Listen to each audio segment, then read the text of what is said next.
Puisit ka talagang aso ka. Manang-mana ka sa amo mo. Inis na singhal ni Irish sa asong nakatunghay sa kanya. Isinampay niya sa bakod ang kanyang kutsyon para linisin. Pagkatapos ay inihian lang ng magaling na aso ng kapitbahay niya. Bakit mo naman inaaway si Pochi? Tanong ng isang baritonong tinig. Si Philip yon. Nasa kabilang bakod ito at agad na nilapitan ang golden retriever nitong mahilig umihi kung saan-saan. Inihian lang naman ng magaling mong aso ang kutsyon ko. Galit pa rin niyang sabi kay Philip. Mula nang mabili ng pamilya ni Philip ang bakanteng lote, ay puro konsumisyon na ang inabot ni Irish. Kung hindi ba naman kasi inconsiderate ang lalaki, nagtanim din ito ng mga gulay na kapareho ng sa kanila. Ang masaklap pa, minsan kinukuha nito ang ilan niyang tauhan para magtanim. Wala naman siyang magawa dahil wala namang kontrata mga tauhan na yun sa farm nila ni Isabela. Kaya naman, gigil na talaga sa inis si Irish kay Philip kahit wala itong ginagawa. Ito rin kasi ang namamahala sa farm ng pamilya nito na gaya-gaya lang naman sa kanila. Hindi naman niya kasalanan na tumuwid sa bakod namin ng kutsyon mo. Giit ni Philip, hindi rin nagpapatalo. At ako pang may kasalanan ngayon. Pakiramdam ni Irish ay umakyat sa kanyang ulo ang lahat ng kanyang dugo sa katawan. Alangan naman ang asong sisihin mo. Hindi naman kapareho ng tao yan mag-isip. Isa pa, alam mo naman tatawid sa bakuran namin yung kutsyon mo kapag dyan ka nagsampay. Kaya kasalanan mo yan. Gusto na ni Irish na maging aso at sakmalin si Philip. Ngunit biglang dumating ang nakatatan ng kapatid nito na si Patrick. Si Patrick na ibang-iba ang ugali kay Philip. What's the matter? Kalmadong tanong ni Patrick. Kung pisikal na pag-uusapan, hindi nagkakalayo ang kakisigan ng dalawa. Parehong matangkad, maputi, mukhang artistahin. Pero kahit paggaanong kagwapo si Philip ay hindi magagwapuhan dito si Irish dahil nakakabatrip ang ugali nito. Si Pochi kasi inihian ng kutsyon ko. Nakalabing sumbong ni Irish kay Patrick.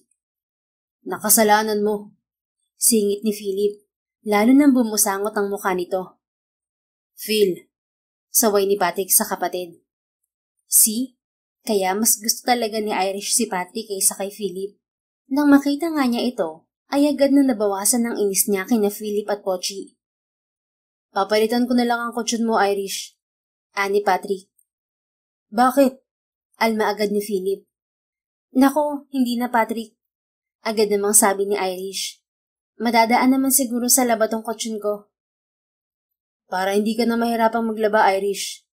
Imbes ay sabi ni Patrick. Napailing si Philip. Tila inis na inis sa sinabi ng kapatid nito. Mag-sorry ka na, Phil. Wala naman akong kasalanan sa kanya. Bakit ako magsasorry? Giit ni Philip. Sige na. Pangungumbinsin ni Patrick sa kapatid. Wag na, Patrick. Hindi naman si Philip ang umihi sa kutsyon ko. Ani Irish.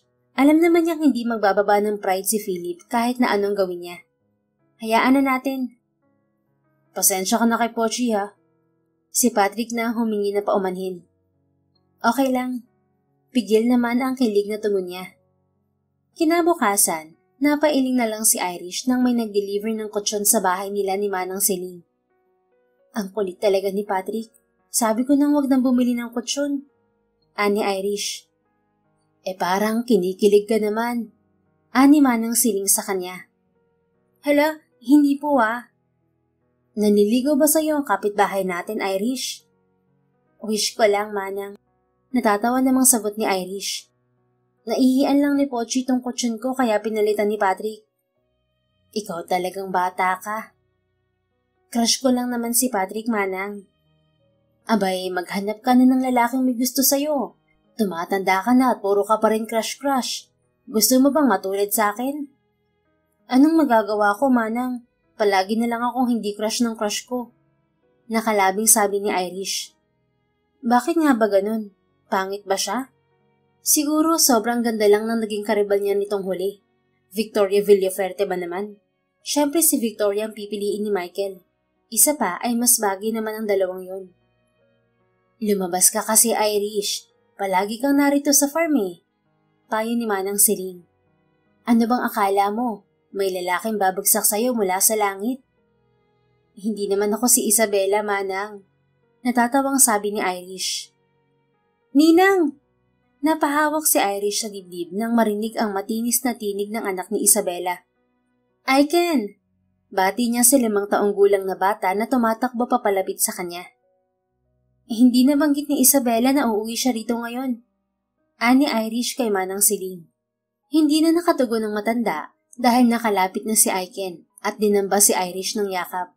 Maya-maya pa ay nakita na rin niya si Isabela na papalapit sa kanila. Bakit biglaan yata ang pag-uwi niyo? Tanong ni Irish sa kaibigan. Wala lang, nakangiting sagot ni Isabela. Si Henry nasan? Nagkibit balikat si Isabela. Nako, mukhang may problema ang mag-asawa. Mamaya na niya tatanungin ng kaibigan at ayaw niyang marinig sila ni Aiken. Bakasyon na ba ni na Aiken sa school? Oo, Christmas vacation na nila. Sagot ni Isabela. Magpapasko na naman pala. Biglang na-realize ni Irish na kaya pala ganoon na naman kalamig sa Benguet. Ilang malamig na Pasko na ba ang tiniis niya roon? 8? 9? Nagkaasawa ng lahat at siya, yun pa rin, single. Maging ang best friend nga niyang si Laura na nananahimik sa Sagada ay bigla na lang hinatidan ng soulmate. Ngayon nga ay masaya na rin si Laura at Albert kasama ang anak ng dalawa. Samantalang siya ay single pa rin. Hindi kaya yun ang kapalaran niya? Matutulad ba siya kay Manang Celine? Pero buti pa nga si Manang Celine may Don Rodrigo na dumadalaw sa tuwing hapon. Siya kaya kailan? Napangiti na lang siya pagtingin niya sa inaanak. Kailangan ko na palang bumili ng panregalo sa inaanak ko. Komento ni Irish. Mag-shopping tayo sa bayan bukas, Irish. Gusto ko yan. Bago magtanghali, kinabukasan ay nagpunta nga sila sa bayan. Habang nasa bayan sila ni Isabela ay tinanong niya agad ito kung may problema ito at si Henry. Nagkatampuhan lang, sabi naman ni Isabela. At umalis ka agad? May plano naman talaga kami ritong magpasko. Kaso palagi na lang kailangang i-adjust ang mga plano dahil sa trabaho niya. Nakakasawa na. Napailing si Irish. Ang hirap din ng may asawang sikat, no? Wala namang problema sa akin kahit magtrabaho siya, Irish. Pero yung palagi na lang mas lamang ang oras sa trabaho kaysa sa amin ni Aiken, hindi nakatanggap-tanggap. Pag-usapan niyo muna. Paano mag-uusap? Malamang nga hindi niya pa alam na umalis na kami ni Aiken dahil abala pa rin sa taping yun. Maaayos niya rin yan tulad ng laging nangyayari, Isabela. Hindi na nagkomento pa si Isabela kaya namili na sila. Ginabi na silang magkaibigan sa pagsa-shopping. Kung minsan ay hindi pa rin lubos na maisip ni Irish na nasa ganoong punto na siya ng buhay niya. Kaya na niyang mamili ng kahit na anong bagay na hindi man lang sinisilip ang presyo bago ilagay sa cart ang mga gustong bilhin. Life had been very generous to her. Nasusustentohan niya ng higit sa kailangan ng mga magulang niya. Nabibigyan niya rin ang mga kapatid niya kapag kailangan ng mga ito ng pera. May ilang pintong apartments na rin siya sa Cavite. Bukod doon ay may pinagagawa siyang bahay sa likod ng lupain ni Isabela. Binili niya ang lupa kay Isabela at binigyan siya nito ng malaking discount. Okay na siya sa totoo lang. Wala na siyang mahihiling pa kundi kasama na lang sa buhay.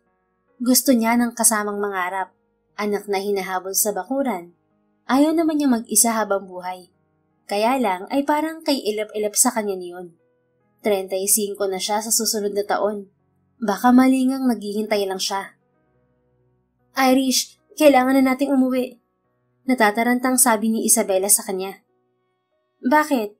Akala ko kakain pa tayo ng ramen. Wag na, nag-text si Manang Celine. Nawawala raw si Aiken. Nag-aalalang sabi ni Isabela. Nagmamadali silang bumalik sa farm. Medyo madilim na kaya hindi sila mapakali. Saan nila hahanapin si Aiken? Ang laki-laki ng farm. Hindi pa rin po ba nakikita? Tanong ni Irish kay Manang Celine. Hindi pa. Baka sa mukha ng matanda ang labis na pag-aalala. Naghahanap na ang lahat, pati nga si Don Rodrigo ay naghahanap na rin. Susubukan ko sa kapitbahay natin. Ani Irish sa kapatakbong kumuha ng flashlight. At walang lingon likod na patakbong nagtungo sa farm ni na Philip. Tao po? Sigaw ni Irish sa Jacinto's Organic Farm habang kinakalampag ang gate niyon. Isang tauhan ang nagbukas sa kanya. Ano po yun? Tanong nito sa kanya. Baka pwede ako maghanap dyan ng bata. Nawawala kasing inaanak ko. Hindi ko alam kung saan nagsuot. Sasabihin ko po muna kay Sir Philip, ma'am. Sige, please. Mabuti na lang at papalapit na rin si Philip sa kanila. Nawawala po ang inaanak ni ma'am, sir. Anang tauhan sa lalaki. Sige, tuloy ka. Ani Philip sa kanya. Salamat. Aniya sa lalaki at nilagpasan na ito. Sabihin mo sa lahat na subukan ding hanapin ng bata. Narinig niyang sabi ni Philip sa tauhan nito. Tinawag pa siya. Ano pa lang itsura ng bata, Irish? Maliit, maputi, 5 years old. Batang version ni Henry Villaferte. Mabilis niyang sagot. Aiken ang pangalan niya. Hindi nagtagal ay marami na silang naghahanap kay Aiken. Hingal kabayo si Irish dahil malaki rin ang farm ni na Philip. Kahit sa pinakamadilim na parte ng farm ay nagpunta siya. Narinig niya ang pagkahol ni Pochi na nakikihanap din sa kanila. Nakahinga siya ng maluwag nang makita niya si Aiken. Aiken! Si Pochi ang unang nakalapit kay Aiken. Naroon ang bata at mukhang kagigising lamang. Bakit ka narito? Diyos mio, kang bata ka. Ang dilim-dilim dito. Paano ka nakarating dito? I followed Bagsik. Bale walang sagot ni Aiken na para bang hindi sila halos mamatay-matay sa pag-aalala rito. Nasaan si Bagsik? Itinuro ni Aiken si Bagsik na nakahandusay sa taniman ng repolyo ni na Philip. Malapit lang ang aso sa bata. I can't leave him alone, Ninang. Anong nangyari kay Bagsik? Tanong ni Irish kay Aiken. Mukhang nakipaglaban sa ahas. Ani Philip. Hindi niya alam na nakalapit na ito sa kanila. Ano? Gulat na tanong ni Irish. Itinutok ni Philip ang flashlight kay Bagsik at ganoon na lang ang panggigilalas ni Irish nang makitang may patay na ahas nga sa tabi ni Bagsik. Diyos ko! Walalas ni Irish. The dog saved the boy. Komento pa ni Philip. Ilang oras nang umiiyak sina Irish at Isabela. Nagahalo ang lungkot sa pagkawala ni Bagsik at ginhawa dahil natagpuan nila si Aiken. Si Aiken ay nasa kwarto ni Irish. Natutulog na ito kasama si Manang Siling. Kawawa naman si Bagsik. Siya ang naging kasama ko araw-araw mula na mag-isa na lang ako rito sa farm. Ani Isabela. Patuloy lang ito sa pag-iyak. Namatay siyang bayani, Isabela. Komento naman ni Irish. Napakatapang niya para siguraduhin ang safety ni Aiken. Nagdesisyon sila ni Isabela na iburol si Bagsik sa farm. Kinabukasan nga ay ibinurol si Bagsik sa isang maliit na kapilya, malapit sa mansyon ni Don Rodrigo. Pag-aari yun ng mga Villaferte. Malayo-layo rin kasi ang simbahan sa kanila kaya nagpatayo ng kapilya at groto ang matandang Villaferte. Nang dumating si Henry, ay agad nitong niyakap ang mag-ina nito. Alam na nito ang nangyari kaya dali-daling nagtungo sa farm. Kung wala pang nangyaring ganito, hindi ko susunod dito. Masama ang loob na sabi ni Isabela sa asawa. Hindi yan totoo. Minadali kong tapusin ang trabaho para makasunod agad sa inyo ni Aiken dito. Paliwanag naman ni Henry. May tampuhan, ngunit kita pa rin ni Irish kung gaano kamahal ng dalawa ang isa't isa. Hindi man sabihin ni Isabela ay kita sa itsura nitong pumayapa ang damdamin nito nang dumating ang asawa. Lumabas muna si Irish mula sa kapilya dahil naroon na naman ang kahungkagan sa kanyang puso. Ganoon ba talaga kapag 35 na? Hindi naman niya matawag na midlife crisis yun dahil wala pa siyang 40. Nakikiramay kami ni Pochi, ani Philip.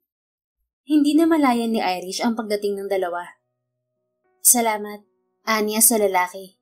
Hindi siya pwedeng mainis dito ngayon. Bukod kasi sa hindi ito nagdalawang isip na papasukin siya sa farm nito, ay tinulungan pa siya nitong maghanap kay Aiken ng nagdaang gabi.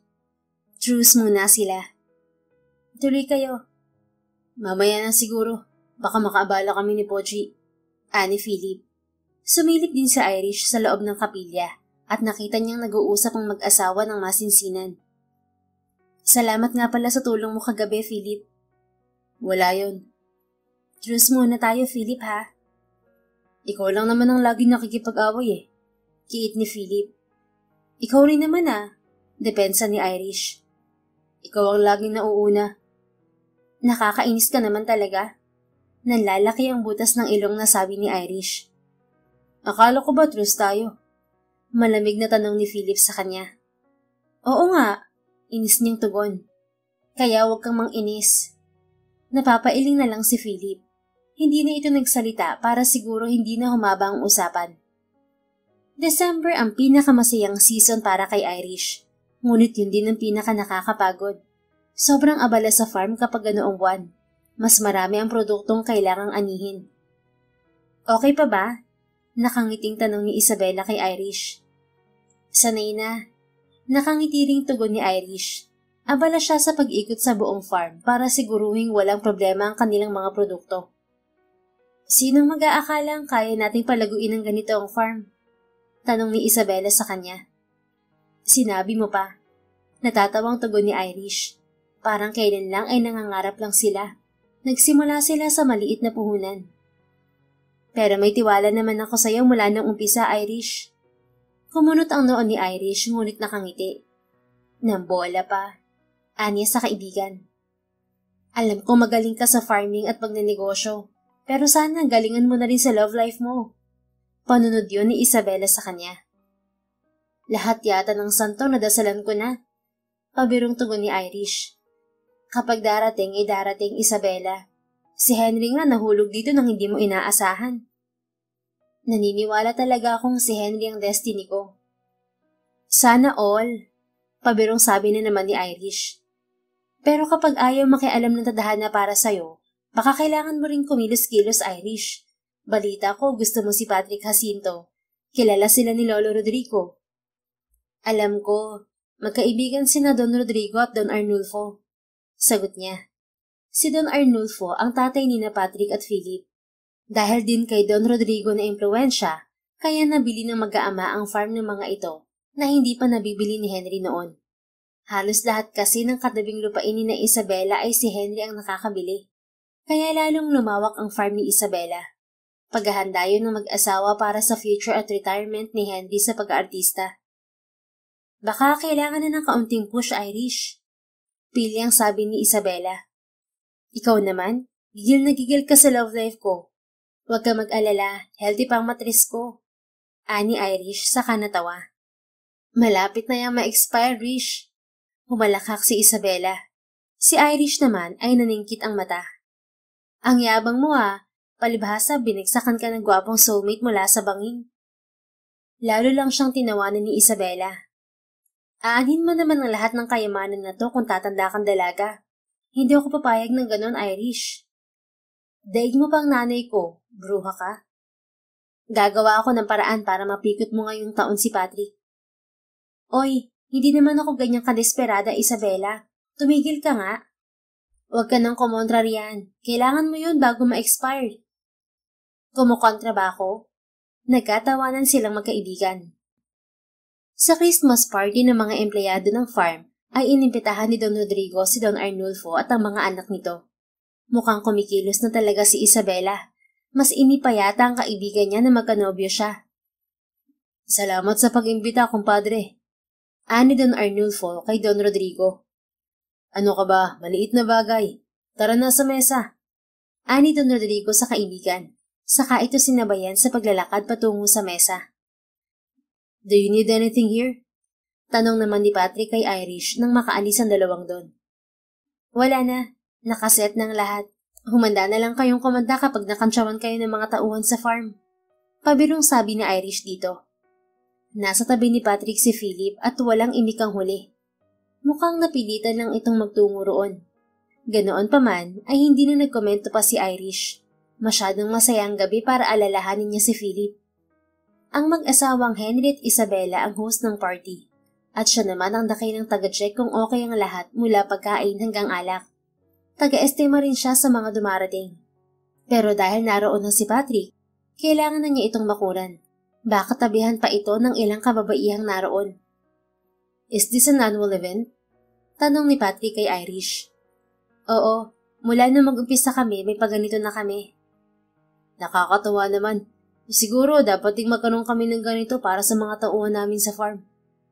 Nako, siguradong matutuwa sila kung magkakaroon. Once a year lang naman Pasasalamat na rin sa hard work nila. Nang umalis si Patrick para kumuha ng pagkain, ay sakalang kinausap ni Philip si Irish. At sana ay hindi na lang nito yung ginawa dahil hindi naman siya natuwa sa sinabi nito. Malapit nang lumuwa ang eyeballs mo sa sobrang pagpapakit, Irish. You're too obvious. Sabi sa kanya ng walang ya. Parang nais na naman niya itong sakmali ng sakal. Hinihingi ko bang opinyon mo? Mahina ngunit gigil niyang tanong. Nanlalaki na ang mga mata niya sa inis. Kung nakakamatay nga lang ang sama ng tingin niya sa lalaki, ay baka tumimbuwang na ito sa sahig. I'm just saying what I see. Bali walang tugon ng walang ya. Kung malaglag man ng eyeballs ko, wala ka nang pakialam doon, okay? Ire-ready ko na lang ang palad ko para saluhin, just in case. Pangiinis pa rin ni Philip sa kanya. Gigil na gigil talaga si Irish pero kailangan niya maging friendly ulit dahil nakita niyang pabalik na si Patrick sa mesa nila. Plastic. Bulong ni Philip. Pinandilatan niya ito ng pasimple. Noon niya napagtanto na wala silang pag-asang maging magkaibigan man lang dahil ipinanganak yata si Philip para maging kontrabida sa buhay niya. Kung susumahin, ay naging maganda naman ang resulta ng gabing yun. Pakiramdam ni Irish ay naging mas malapit sila ni Patrick. Nagkapalitan na nga sila ng numero. Pero parang mas naging maganda ang gabing yun para kay Manang Siling. Dahil kinabukasan ay naabutan ni Irish si Don Arnulfo sa farm nila. Nakikikape. Grabe, sana all na lang talaga. Bulong ni Irish habang naglalakad palapit sa mga to. Good morning po. Masiglang bati niya sa dalawa. Ang aga naman ng date. Biro niya sa mga ito. Ang alam niya ay biyudo na rin si Don Arnulfo. Date ka riyan. Ikaw talagang bata ka. Napadaan lang si Don Arnulfo. Saway sa kanya ni Manang Siling. Tiningnan niya si Manang Siling na parang hindi siya naniniwala para mas inisin to. Dapat na talaga siyang magmadali. Mauunahan pa siya ni Manang Siling na magkanobyo sa puntong yon. At ito ay may pagpipilian pa. Olats na olats talaga siya. Iniwan na niya ang dalawang matanda. Nakita kasi niya si Isabela. Ikaw ang dahilan kung bakit ko pinaimbitahan si na Don Arnulfo kagabi. Ani Isabela, nasa kubo sila na pahingahan ng mga tauhan. Walang tao roon dahil abala ang lahat sa pag-aani. Parang si Manang Siling ang nanalo kagabi, Isabela. Natatawang sabi niya. Sinabi mo ba? Ani to na natawa na rin. Bilis-bilisan mo na, Irish, aba. I did my best. Maarting tugon niya. May paghawak pa sa dibdib. Nakuha ko na nga ang number ni Patrick eh. Tumawag na ba? Ano ka ba? Baka tulog pa yun. Sa Canarian lang naman siya sa tabi ng farm natin. Bakit tatawag pa? Sign yun na gusto ka niya, Rish. Tatawag siya kahit nasa malapit lang siya. Hindi na niya pinansin ang sinabi ni Isabela dahil biglang nang-ring ang cellphone niya. Excited pa siya ngunit hindi naman pala si Patrick ang caller. Yes, Mrs. Karandang? Aniya sa nasa kabilang linya. Cancel po? Nagtatanong ang tingin ni Isabela sa kanya. Sinenyasan niya itong maghintay. Inihahanda na po namin para i-deliver ang mga produkto niyo. Bakit niyo naman pinapa-cancel?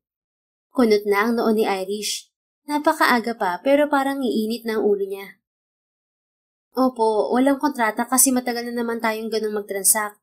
Isa pa, nag-down na kayo.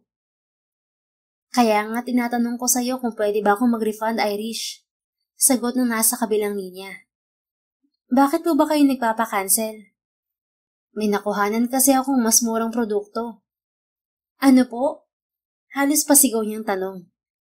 Mas mabuti po siguro kung pumunta kayo rito sa farm para mapag-usapan natin ng maayos. Pagtatapos nila ng usapan. Isa sa mga suki nila si Mrs. Karandang. May gulayan ito sa bayan. Hindi naman niya naisip na bigla itong magbabago ng isip, kaya hindi siya gumawa ng kontrata. Bukod pa roon, ang binibigyan niya talaga ng kontrata ay ang malalaking negosyo na nakabase sa Maynila. May nakuhanan daw siyang produce na mas mura. Napapailing na sabi niya kay Isabela.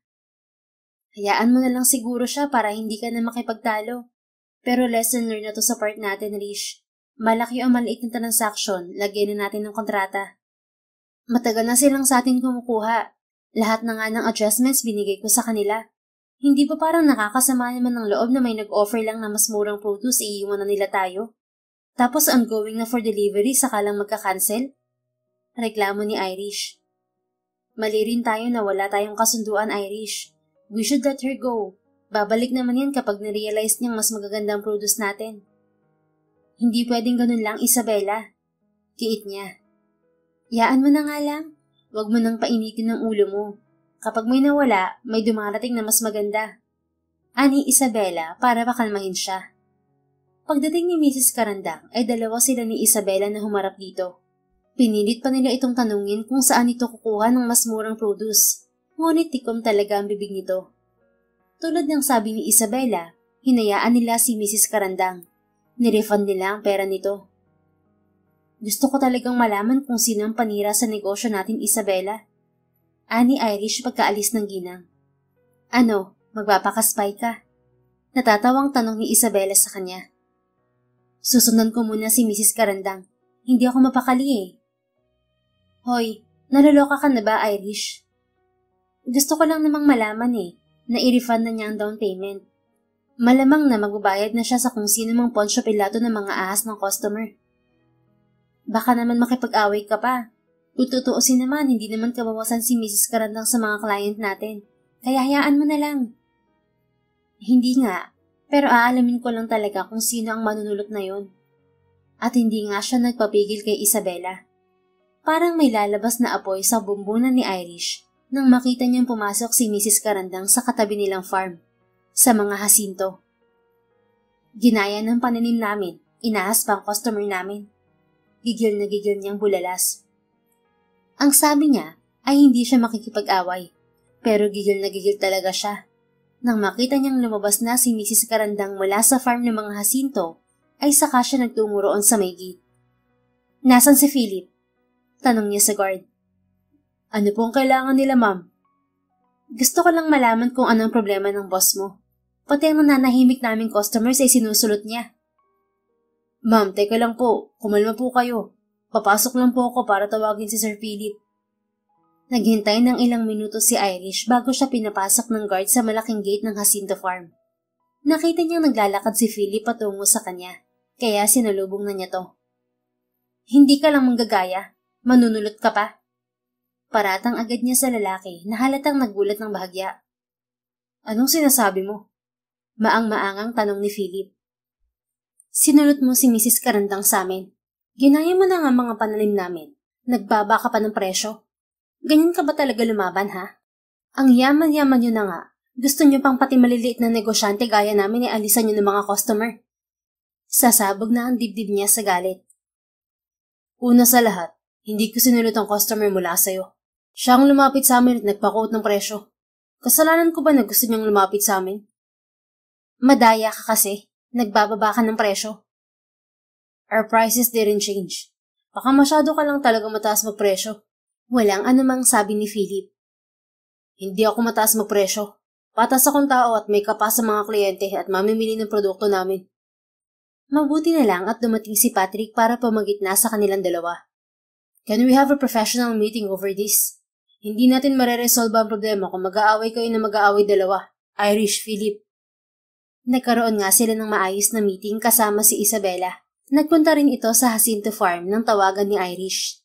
Napag-alaman nila na sa promo lang naman sila nagkaiba.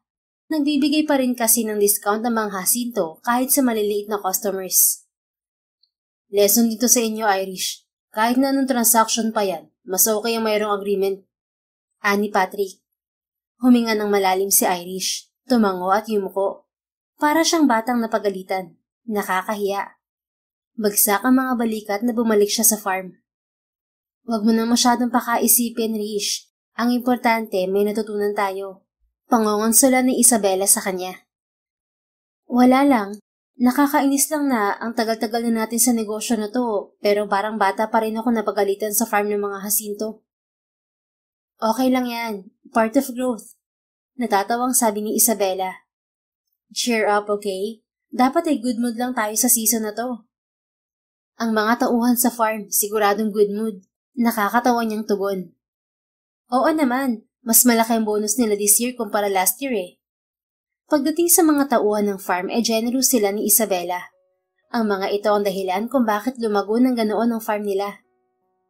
Anyway, ani Isabela, ilang araw na lang ay Pasko na. Uuwi ka ba muna sa inyo? Baka sa mismong araw ng Pasko na ako umuwi, Isabela. Tumango si Isabela. Mabuti at kasama ka namin sa Noche Buena. Mas masaya. Ay, Pak, mapapaligiran na naman ako ng mga gwapong Villafuerte. Pero lahat taken. Natatawang tugon ni Isabela. Maghanap ka na kasi ng gwapong para sa'yo. Meron na, di ba? Aakitin ko muna. Si Philip ba ayaw mo? Parang may chemistry kayo ng isang yun, Rish. Napairap si Irish lalo na nang makitang nakangisi si Isabela. Chemistry? Anong klase? Yung tipong nakakagawa ng bomba? Parang laging sabog ang bato ko kapag kausap ko ang lalaking yun eh. Tawa ng tawa si Isabela. Sa ganyan nagsisimula ang lahat, Irish. Hay nako, magtatanim na lang ako kaysa magkagusto sa hambog na yun. Huwag ka magsalita ng tapos, Irish. Ngumuso lang siya at hindi na nagprotesta. Bago mag-Noche Buena ay tinawagan ni Irish si Patrick. Nasa labas siya ng farm ng mga ito, bit-bit ang isang kahon na nakabalot ng maganda. Christmas gift niya yun kay Patrick. Aalis kasi siya ng maaga kinabukasan kaya kailangan na niyang maiabot yun sa lalaki. Ayaw mag-ring. Ani sa sarili. Ilang beses pa niyang sinubukang tawagan ng lalaki ngunit wala talaga. Aalis na sana siya nang dumating si Philip sakay ng kotse nito. What are you doing here? Tanong sa kanya ng lalaki na ibinaba ang salamin ng sasakyan. Wala. Aniya saka inirapan ng lalaki. Is that for kuya? Imbes ay tanong nito, saka inginuso ang hawak niyang regalo. Hindi sumagot si Irish. Wala si Kuya Patrick, may emergency flight siya ngayon. Pero bakasyon siya, di ba? Emergency nga eh. Parang inis na tugon ni Philip. Piloto si Patrick at mas madalas talaga ito sa Maynila kaysa sa Benguet. Bakasyon lang talaga ang dahilan ng pamamalagi ni Patrick doon. Mayaman ang mga Jacinto na gaya ng mga Villaferte. Balita niya kay Don Rodrigo ay isa sa bilyonaryo sa Pilipinas ang pamilya ng mga to. Maraming negosyo ang mga ito at mga lupain. Pero sa Benguet napili ni na Philip mamalagi. Bagsak ang mga balikat na tumalikod si Irish kay Philip. Babalik na siya sa farm ni Isabela. Akin na yan, ibibigay ko pagbalik niya. Muling humarap si Irish kay Philip. Tila sinusuri kung totoo ang sinasabi ng binata. Di wag kung ayaw mo. Ani Philip, saka amang isasara ang bintana ng sasakyan. Ito na. Mabilis na sabi ni Irish sabay abot ng regalo. Inabot yun ni Philip saka inilapag sa passenger seat. Salamat, anya sa lalaki. Tumango lang ito at isinara na ang bintana ng sasakyan. Kinabukasan habang nasa biyahe si Irish patungong Maynila, ay nakatanggap siya ng mensahe mula kay Patrick. Nagpapasalamat ito para sa regalo at itinanong pa kung ano ang gusto niyang pasalubong. Babalik daw ito sa farm sa bagong taon. Sakto at babalik din siya sa Benguet bago ang bagong taon. Merry Christmas, ate! Bati ng mga kapatid ni Irish nang salubungin siya sa gate ng bahay nila. Napangiti si Irish. Merry Christmas! Hindi alam ni Irish kung saan pa ilalagay ang saya sa puso niya. Pinagmamasdan niya ang buong bahay nila at pinagmamalaki niyang ponder niya yon para sa mga magulang at kapatid. Kamusta po ang fruits and vegetable shop natin? Tanong niya sa ina. Isang branch ng Isabella's Farm Produce ang ibinigay niya sa mga magulang at nakapwesto yon sa isang mall sa Taguig. Basta galing sa farm niyo, Isabella, mabenta anak. So, anong plano natin ngayong Pasko? Nakangiting tanong niya sa mga to. Abay, magpahinga ka muna naman, Irish. Bukas na lang tayo umalis. Sagot ng tatay niya. Pero baka ina-expect ng mga bata na aalis tayo. Di ba tuwing Pasko nagbabanding tayo? Anya. Wala pa naman ang pamilya ng kuya mo. Baka gabihin na rin ang mga yun sa pamamasyal sa mall. Bukas na lang tayo umalis para makapagpahinga ka. Matao rin naman ngayon kahit saan. Mapipera ang mga tao ngayon dahil Pasko, kaya bukas na lang anak. Giit ng nanay niya. Family dinner lang, masaya na ako. Nakangising sabi niya dito. Yun naman pala eh, mamayang gabi kumpleto tayo, kaya talagang may family dinner. Magpahinga ka muna. Kami na ng tatay mong bahala sa pagkain mamayang gabi. Sige po, sa kwarto muna ako ah. Binalingan naman niya mga kapatid. See you later mga pangit. Anya sa mga nakababatang kapatid. Tatawa-tawa pa siya papasok sa kwarto. Hapon na nang magising si Irish. Naroon na rin ang buong pamilya niya. Minsan lang siya umuwi kaya naman sinusulit na niya ang oras sa kanyang pamilya. Pagkatapos nilang maghapunan ay ibinigay na niya ang mga regalo ng mga to. Tuwang-tuwa ang mga pamangkin niya. Naisip niya na balang araw, magkakaroon din siya ng anak na reregaluhan. Next time, Nay, magdadala na ako ng jowa. Promise. Anak, gawin mo na lang. Taon-taon mo naman yung sinasabi, ngunit hanggang ngayon ay single ka pa rin. Anang nanay niya na parang nawalan na ng pag-asa.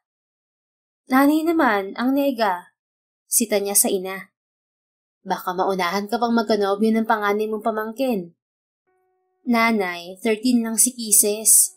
Nangahaba ang ngusong sabi niya. Kaya nga bilis-bilisan mo na. Kapag 15 na yan baka magkajowa na. Tapos ikaw ay single pa rin. Dahil sa pangungutya ng nanay niya, ay ipinakita niya rito ang litrato ni Patrick. Nakikita mo ba yan, Nay? Yan ang magiging jowa ko. Parang mas gwapo yung katabi anak. Nakangising sabi ng nanay niya. Ganito talaga sila ng nanay niya, parang magkaibigan lang kung mag-usap at magbiroan. Pangit ang asungot na yan, ayoko riyan. Anya na umarte pang nandidiri. Si Philip kasi ang katabi ni Patrick. At talagang choosy ka pa ha? Pamubos ka ng nanay niya. Kapag matanda na, bawal nang maging choosy? Nangahaba ang ngusong tanong niya sa ina. Abay oo, mabilis na tugon ng nanay niya. Basta hindi masamang tao, pwede na yun. Mas okay na yun kaysa maiwan ka ng biyahe. Ayoko ng pangit, Nay. Pangit ba yung itinuro ko? Kung yun ang pangit, ano pa ang tatay mo? At sabay silang humalakak na mag-ina.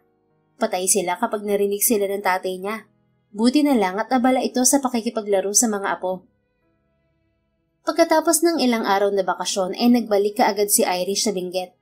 Nagtampo pa kunwari ang pamilya niya dahil wala na naman siya sa bagong taon. Nangako naman siya na uuwi sa ibang okasyon, kaya napawi na rin ang tampo ng mga to.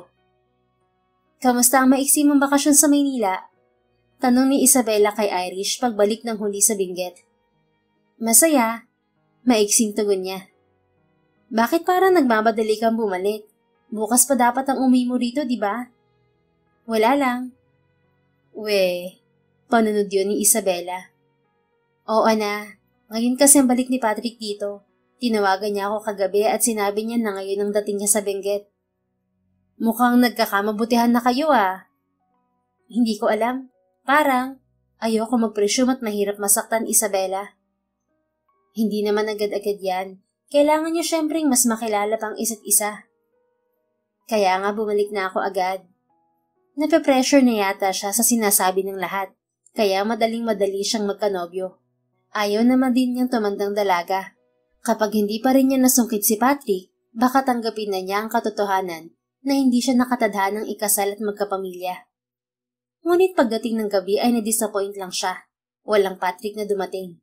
Hintay siya ng hintay ng tawag nito para sabihing naroon na ito sa farm. Pero wala. Imbes na si Patrick ay si Philip ang nagtungo sa farm nila. May bit-bit itong paper bag at iniabot nito yun sa kanya. Ano to? Nagtatakang tanong ni Irish sa lalaki. Hindi makakauwi rito si kuya kaya pinadala na lang niya pasalubong niya sa'yo. Ani Philip. Lumabi si Irish. Sobrang disappointed siya. Nagmamadali pa naman siyang bumalik sa Benguet. Babawi raw siya pagbalik niya. May importanteng meeting kasi sa airline ngayon. Pangongonsola sa kanya ni Philip. Tumango lang si Irish. Salamat dito. Sa kanya ka magpasalamat. Pinadala lang naman yan sa akin eh. Paalis na si Philip nang tawagin nito ni Isabela. Philip, maghahaponan na kami. Sumabay ka na. Anyaya ni Isabela sa lalaki. Pero, oo nga Philip, tayo na sa bahay ni Don Rodrigo. Doon kami maghahaponan ngayon. Segunda pa ni Manang Siling. Wala sa mood si Irish na mainis kay Philip. At wala naman din itong ginagawa sa kanya, kaya inayaya na rin niya ito. Walang nagawa ang lalaki nang hilahin ito ni Manang Siling patungo sa mansyon ni Don Rodrigo. Kayo lang ho ang nakatira rito, Sir Rodrigo? Tanong ni Philip sa matanda. Parang napakalaki ng bahay na to kung mag-isa kayo. Ngayong bakasyon, dito nag-i-stay itong sina Henry at Isabela dahil under renovation ang bahay nila rito sa farm. Lahat ng apo ko ay may kwarto rito para kapag narito sila, komportable sila. Tulad niyan, sa bagong taon narito silang lahat. Nakangiting tumango lang si Philip. Ang sabi ni Arnulfo ay sa Maynila siya magsiselebrate ng bagong taon. Kung ganun ay mag-isa ka lang sa farm? Tanong ni Don Rodrigo sa binata. Opo, sir. Siya, dito ka na sa amin mag-celebrate ng medianoche. Masaya rito, maraming bata. Nakangiting anyaya ni Don Rodrigo kay Philip. Oo nga pare, malungkot ang mag-isa. Dito ka na lang, marami kaming fireworks. Ani Henry. Ginagawa ka nilang bata. Para kang pinapainan ng candy para sumama ka. Pabirong bulong ni Irish kay Philip na nasa kanyang tabi. Humagikik si Philip. Noon lang nakita ni Irish ang side na yun ni Philip. Cute naman din pala ito kapag ngumingiti. Hindi ito mukhang asungot sa buhay niya. Pwede bang ganun na lang ito palagi? Huwag ka nang tumanggi ha. Dito ka na sa New Year. Ani Isabella kay Philip. Pumayag ka na. Sabi pa ni Irish dito. Yes, I'll be here. Yun! Bulalas naman ni Henry. The more the merrier. Mag-polka dots ka pare, panata na namin yun. Pwede pa bang magbago ng isip? Ani Philip na parang pinipigilan lang ang sariling tumawa. Excited na ang lahat para sa medianoche. Maaga pa lang iabala na sa pagluluto ang karamihan. Si Irish naman ay kailangan pang i-double check ang negosyo bago nag-asikaso patungo sa mansyon ni Don Rodrigo. Kailangan niyang siguruhing walang aberya kinabukasan dahil walang papasok na tauhan. Sila lamang ni Manang Siling ang naroon. Magsisibalik na rin sa Maynila ang mga apo ni Don Rodrigo. Maging sina Isabella at Henry ay uuwi na rin. Napangiti si Irish nang makita ang sarili sa harap ng salamin. Mahihiya ang kortina sa suot niyang bestidang polka dots na iba't iba ang kulay. Cute pa rin naman. Natatawang sabi niya sa sarili. Mag-isa siyang naglakad patungo sa mansyon dahil nauna na roon si Manang Siling.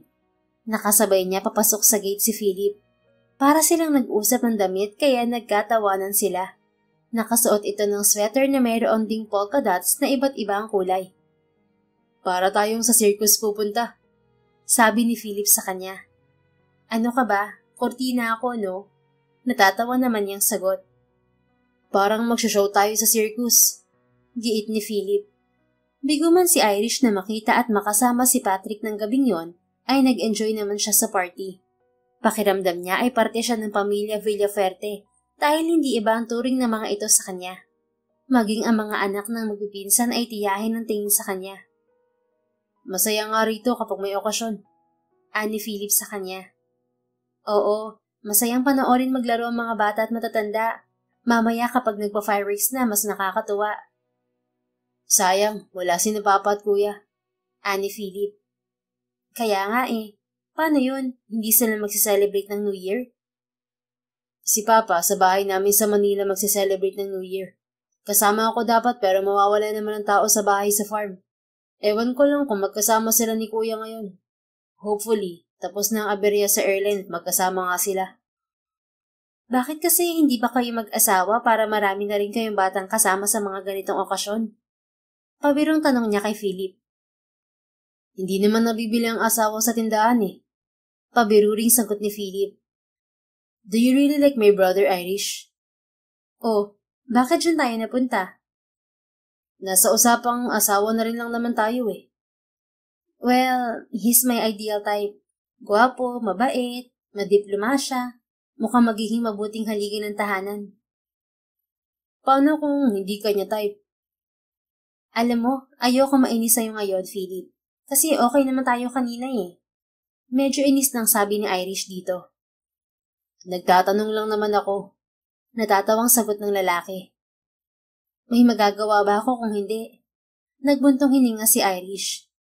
Pero kung hindi pa rin si Patrick ang para sa akin, baka tanggapin ko na lang ang katotohanan na tatanda akong dalaga. Bakit naman? Madami pang lalaki sa mundo, Irish. Nagsasawa na ako magkagusto sa mga lalaking hindi naman ako gusto. Magpapayaman na lang ako at habang buhay na maiinggit sa mga pananim namin sa farm. Kumunot ang noo ni Philip.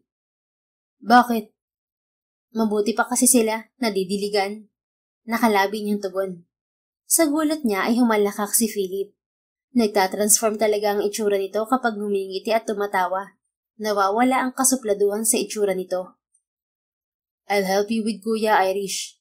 Maya-maya ay sabi ni Philip. We, di ba ayaw mo sa akin? Sino nagsabi?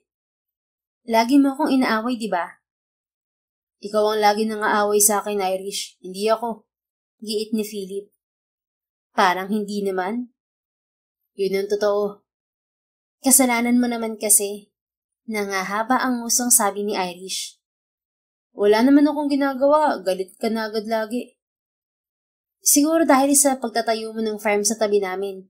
Tapos pareho pa tayo ng produce. Nakakainis naman talaga yun, di ba? Magkaiba naman tayo ng customer. Bali walang sagot ni Philip. Kahit na. Can we just be friends?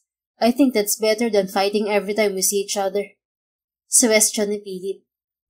Kung tutulungan mo ako mapalapit kay Patrick, bakit hindi? Nakangising sagot ni Irish. Ngumiti lang si Philip. Kasabay niyon ay ang paglipad ng fireworks patungo sa himpapawid. Nagliwanag ang madilim na kalangitan. Napangiti si Irish. Magandang pangitain yun sa bagong pagkakaibigan nila ni Philip. Happy New Year! Bati niya sa lalaking nasa tabi. Happy New Year to Irish! Natapos ang New Year's Eve na masaya ang lahat. Nagkaroon pa ng bagong sibol na pagkakaibigan sa pagitan ni Irish at Philip. Mula nga noon ay hindi na sila nagkakairingan pa. Mamayang gabi daw darating si Kuya Patrick. Ani Philip nang tawagan si Irish. Nakakahiya naman kung magpapapansin agad ako pagdating niya.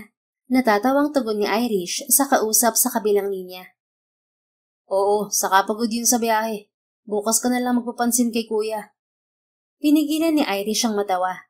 Hindi niya alam kung maaawa siya sa sarili niya o tatawanan na lang ang kadesperadahan niya. Gusto mong mag-boodle fight bukas? Yayain mo ang kuya mo, dito tayo sa farm. Pwede naman. Sige, sasabihin ko kay Manang Celine. Kinabukasan ay natupad nga ang kagustuhan ni Irish na magkaroon ng boodle fight sa farm. Naroon din sina Don Rodrigo at Don Arnulfo dahil inimbitahan ni Manang Celine. Sayang at nakabalik na sa Maynila sina Isabela at ang pamilya nito. Masaya ang ganito, ano? Sabi ni Don Rodrigo kay Don Arnulfo.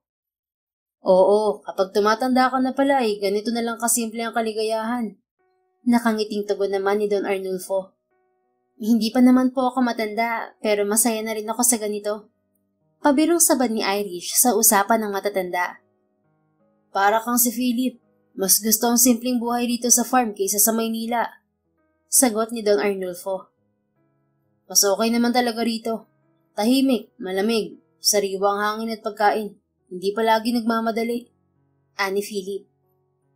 Kaya wala akong mapamanahan ng kumpanya. Napapailing na sabi ni Don Arnulfo. Ito namang si Patrick, iba rin ang karerang pinili. Kaya bigyan na ninyo ako ng apo na pwedeng magmana sa kumpanya. Nagkatawanan sila. Pinipressure mo naman kami, Papa. Ani Patrick sa ama. Abay, 35 ka na, Patrick. Ikaw, Philip, 33 ka na. Kailan pa kayo magsisipag-asawa? Napapailing na lang si Don Arnulfo. Relax ka lang pa. Natatawang sabi ni Patrick sa ama. Si Kuya ang mauunang mag-asawa. Mas matanda siya sa akin Sabi naman ni Philip. Patrick, ligawan mo na tong si Irish. Bagay naman kayo Imbes ay sabi ni Don Arnulfo na ikinasamid ni Irish. Natawa si Patrick. At si Philip naman ay tinapik ang likod ng dalaga. Pinagtatawanan din siya. Don Arnulfo naman, ani Irish matapos uminom ng tubig. Pero parang mas bagay kayo ni Philip, iha. Pareho kayong gustong manatili rito sa farm. Natawa si Irish.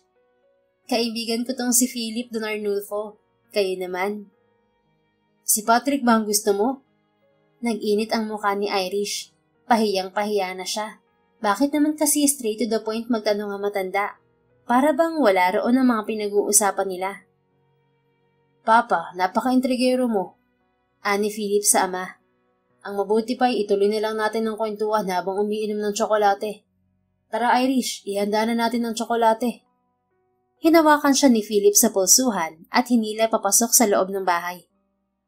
Pasensya ka na kay Papa Irish. Bulong sa kanya ni Philip nang sila na lang dalawa ang magkasama. Nakakahiya, anya sa lalaki. Okay lang yun. Alam naman ng lahat na gusto mo si Kuya Patrick Mukhang alam naman din niya yun. Hindi lang siya nagsasalita.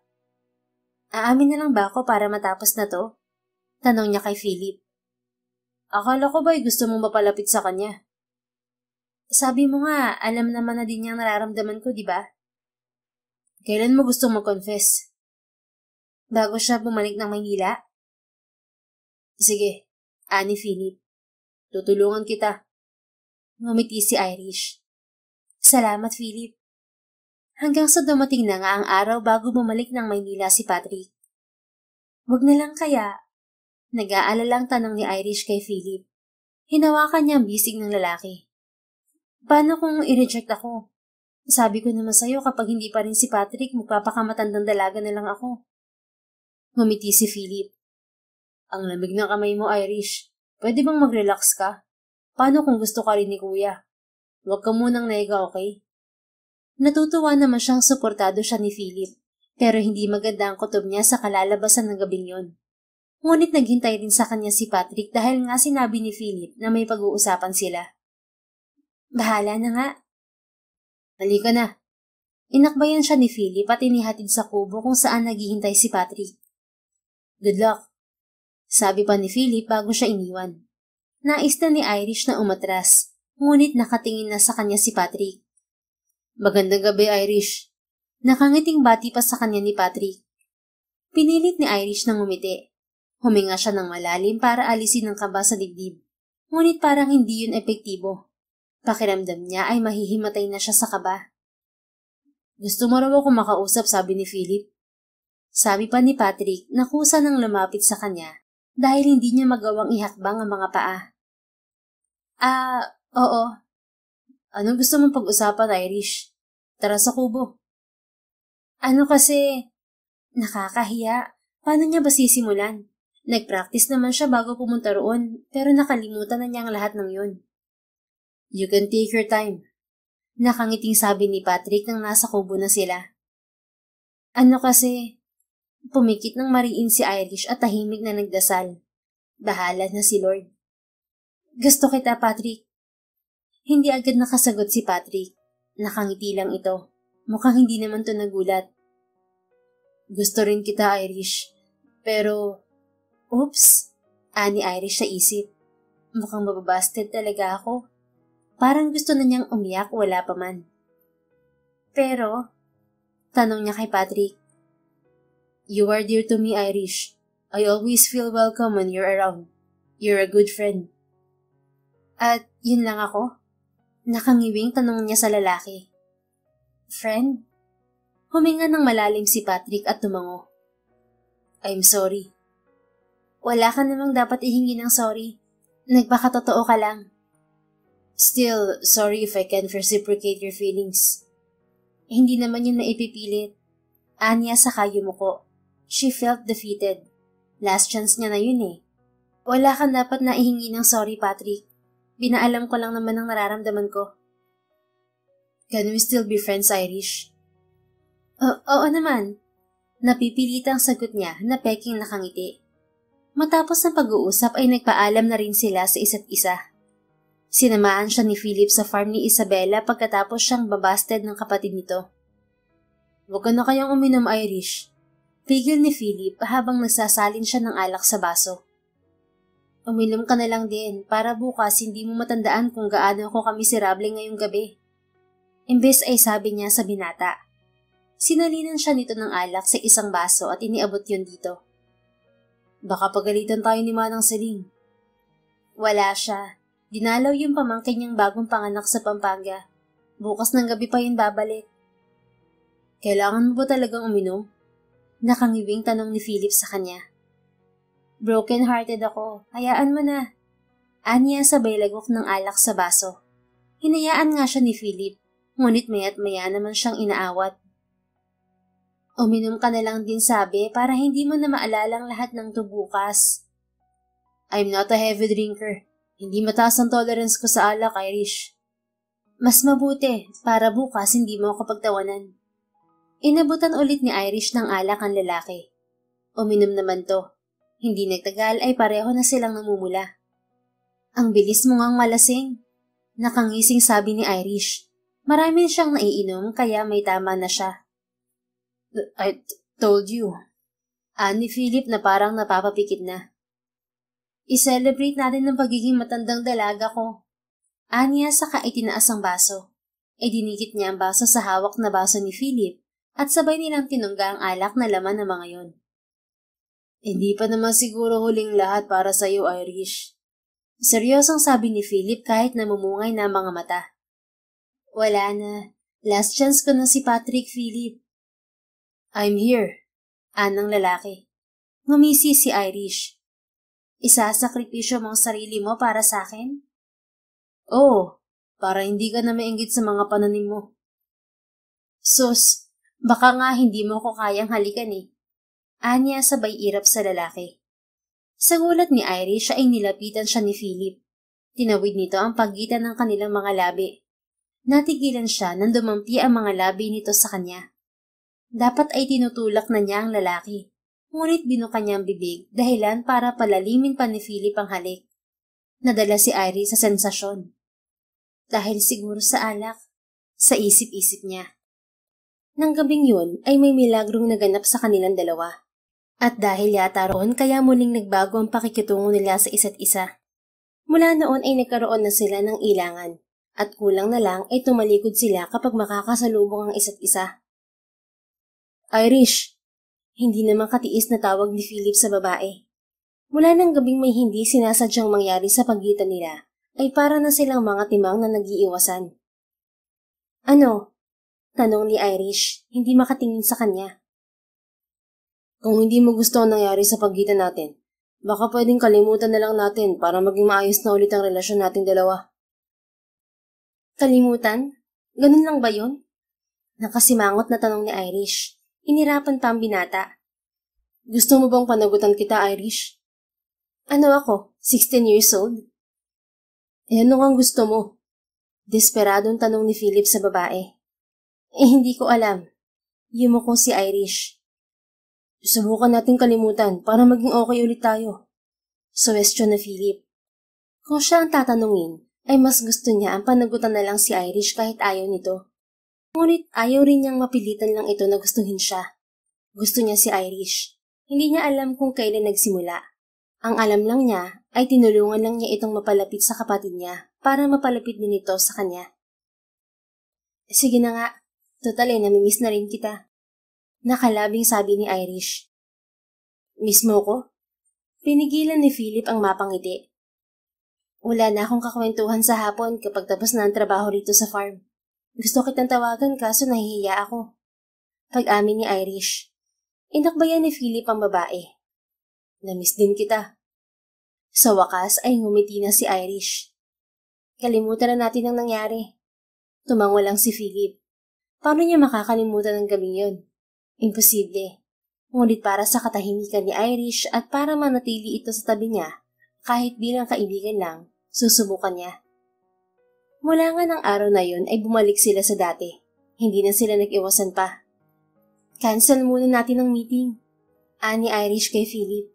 May meeting sila kasama ang ilang entrepreneurs sa kanilang lugar para sa taunang outreach program doon. Aktibong sumasali roon si Irish bilang pasasalamat na rin sa mga blessings na natatanggap. Bakit? Anong nangyari sa'yo? Masama ang pakiramdam ko.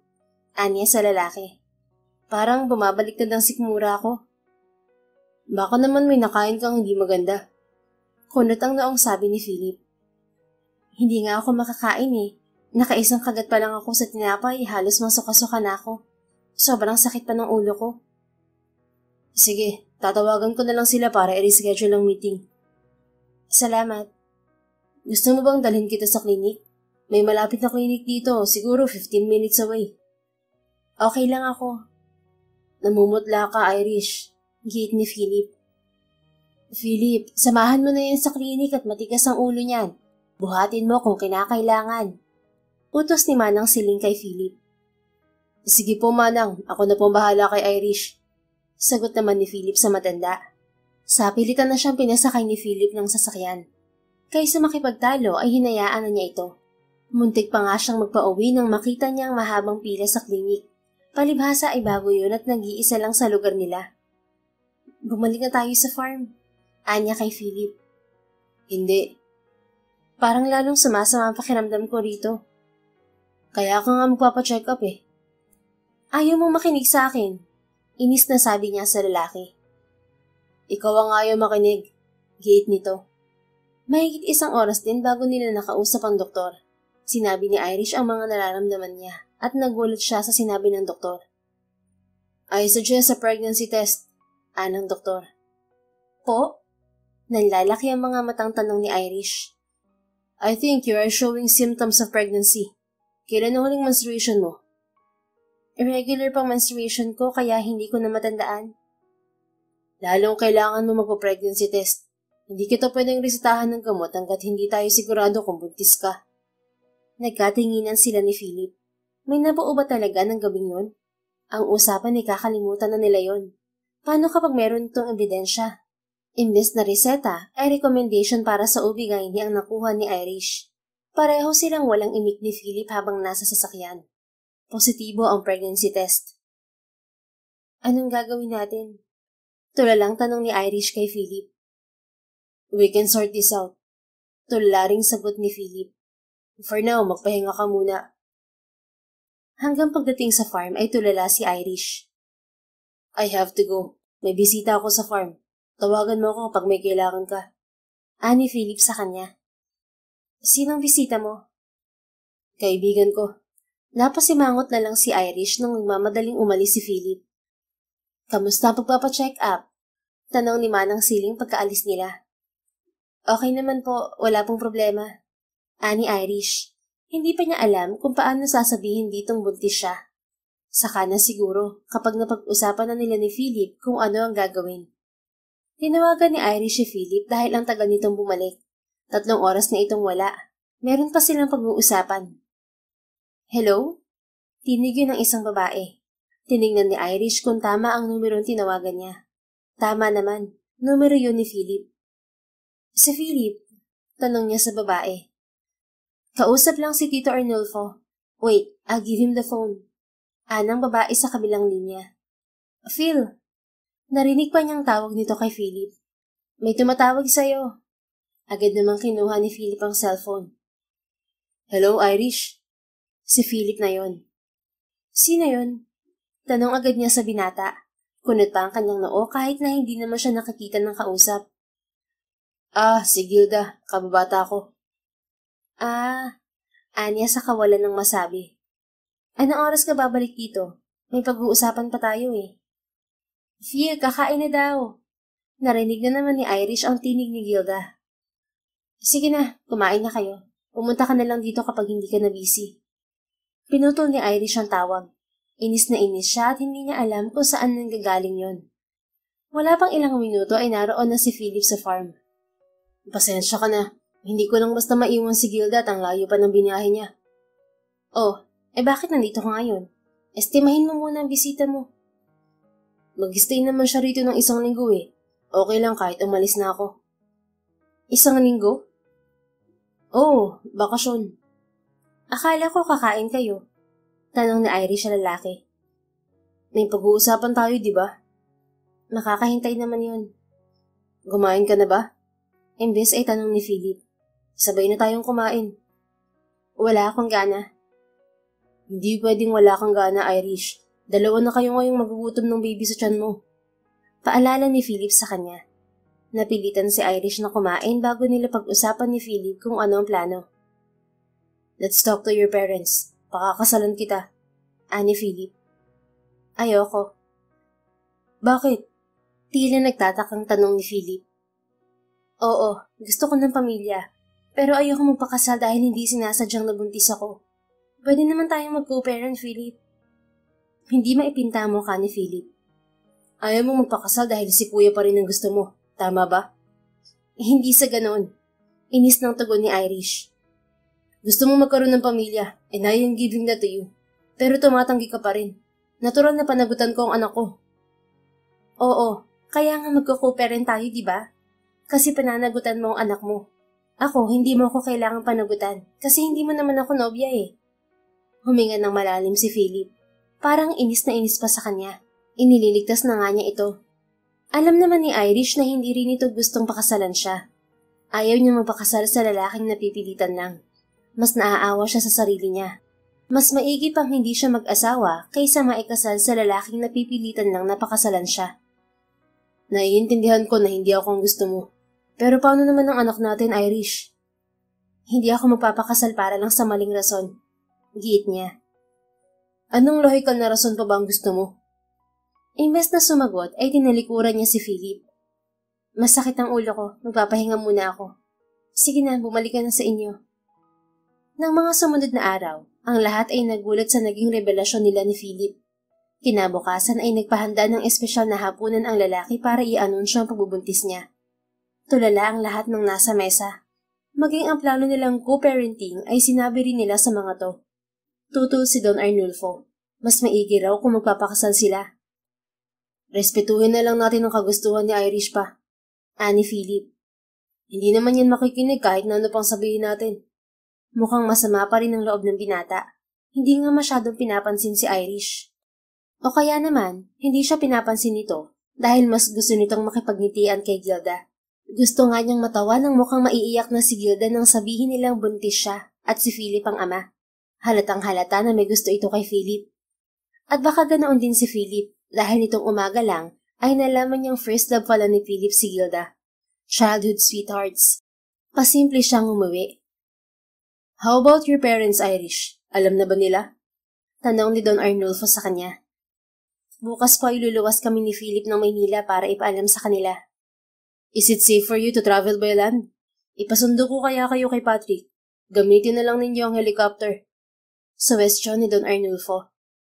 Salamat, sir. Ani Irish siya doon. Papa na lang, Irish. Nanay ka ng apo ko. Papa ang itawag mo sa akin. Napapahiyang tumango si Irish.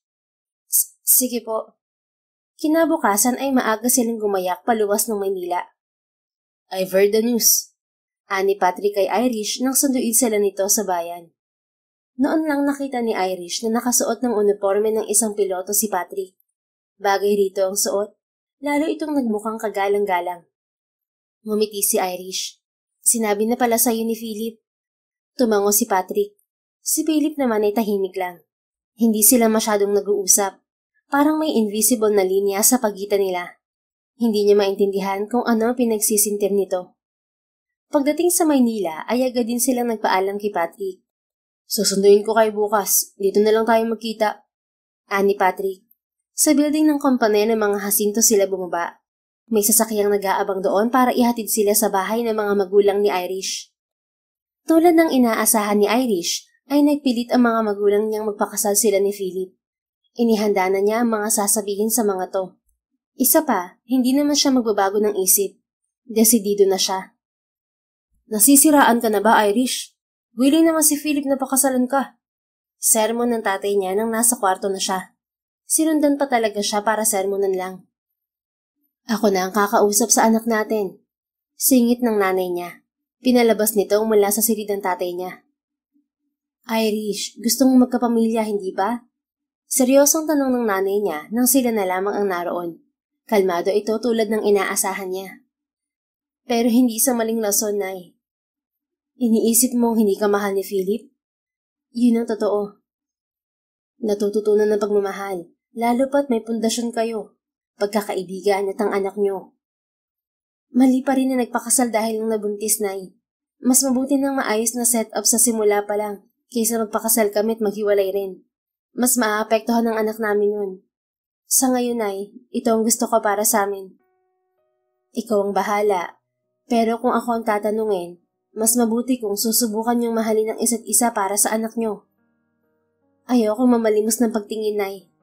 Tumango ang nanay niya. Isang araw magbabago rin ang isip mo, sigurado ako. Sa iisang silid sila matutulog ni Philip sa gabing yon. Napakatahimik, awkward tuloy. Sa kama siya nakapwesto at naglatag naman ng kutsyon sa sahig si Philip. Can we try living together under the same roof? Out of nowhere ay tanong ni Philip sa kanya. Bakit? Malay mo, mahalin mo rin ako. Hindi natin kailangang pilitin, Philip.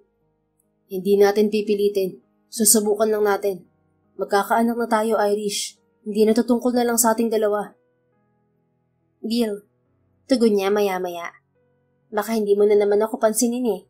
Takot ka rin pala kapag hindi kita pinapansin. Naiyak si Irish. Hindi niya alam kung bakit, pero naiiyak siya.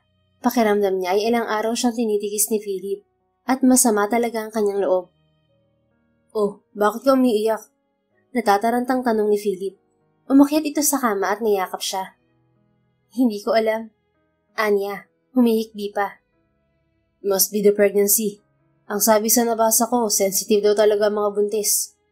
Anito habang hinahagod ang likod ni Irish. Nagbabasa ka ng tungkol sa ganun? Oo naman, para mas maintindihan kita. Isiniksik ni Irish ang mukha sa dibdib ni Philip. Sa totoo lang ay natatakot siya. Sobrang nakakapanibago ang pagiging buntis. Ang dami niyang tanong sa isip. Mabuti na lang at naroon si Philip. At least hindi siya mag-isa. Kinabukasan ay bumalik na sila sa Benguet. Sinundo sila ni Patrick pero agad din namang nagbalik sa Maynila ang lalaki. Ramdam ni Irish ang pagiging maalaga ni Philip mula nang magbalik sila sa Benguet. Pwede na raw tirahan ng bahay ko in 2 weeks. Nakangiting pagbabalita ni Irish kay Philip, isang araw na nakatambay sila sa may kubo at nagmemeryenda. Sure kang ayaw mo sa farm namin? Tanong ni Philip. Hindi naman sa ganon. Sayang naman kasi ang bahay na pinagawa ko. Hindi pa naman handang manirahan dito si nanay dahil nasa syudad ang buhay nila. Baka raw mabagot lang sila dito sa probinsya. Anya, sabay simangot. Oo na. Huwag nang magtoyo. Mula nang pumayag si Irish sa suhestyon ni Philip na subukan nilang tumira sa iisang bubong, ay parati nang nasa farm nila ang lalaki. Kulang na lang ay daw nito matulog, ngunit pinauuwi niya. Ang palagi nitong sinasabi ay ayaw nitong maramdaman niyang nag-iisa siya sa buong durasyon ng kanyang pagbubuntis. Hindi mo kasama mga magulang mo. Mahihiya ka rin dumaing kay Manang Celine kapag may nararamdaman ka. Yun ang sabi ni Philip sa kanya. At sa totoo lang ay naa-appreciate niya ang lahat ng ginagawa nito para sa kanya. Minsan nga ay siyang nakokonsensya. Naiisip niyang wala lang pagpipilian si Philip kaya ganun to. At kapag ganoon ang nararamdaman niya, ay sinasabi niya agad dito. Dahil yun ang usapan nila. Ginagawa ko to kasi gusto ko. Yun ang palaging paalala ni Philip sa kanya. Eksaktong 2 linggo makalipas ang araw na yon, ay tinirahan na nila ang bahay na pinagawa ni Irish sa likod ng bahay ni Isabela. Walang paglagyan ng tuwa na nararamdaman niya. Sa wakas may sarili na siyang bahay. At hindi lang yun basta-basta bahay. Napakalaki niyon na kasya ang maraming bata. Hindi ka pwedeng maglinis ng bahay. Paalala ni Philip kay Irish nang makita siya nitong humawak ng walis dambo. Natawa si Irish. Grabe ka naman. Wawalisan ko lang tong konting chocolate powder na natapon. Ako na. Ani Philip saka inagaw sa kanyang walis. Kapag ikaw nagbago pagkapanganak ko, hindi talaga kita pakakasalan. Pabirong banta niya sa lalaki. Huwag kang mag-alala, Irish. Hindi ako magbabago. Gawin mo na lang. Huwag kang mangako. Ani Irish saka inirapan ng lalaki. Hindi sinasabi sa kanya ni Philip ang damdamin nito sa kanya. Wala pa itong inaamin. Ngunit ramdam naman niya sa kilos at salita nitong mahalaga siya rito. Ang hiling niya ay sana ay hindi lang yun dahil sa ina siya ng anak nito. Kung bakit nasasaktan talaga siya sa isipin na yon. Naupo sila sa harap ng kitchen counter patapos gumawa ng hot chocolate. Gumawa si Manang Celine ng pichi-pichi kaya magmimerienda sila.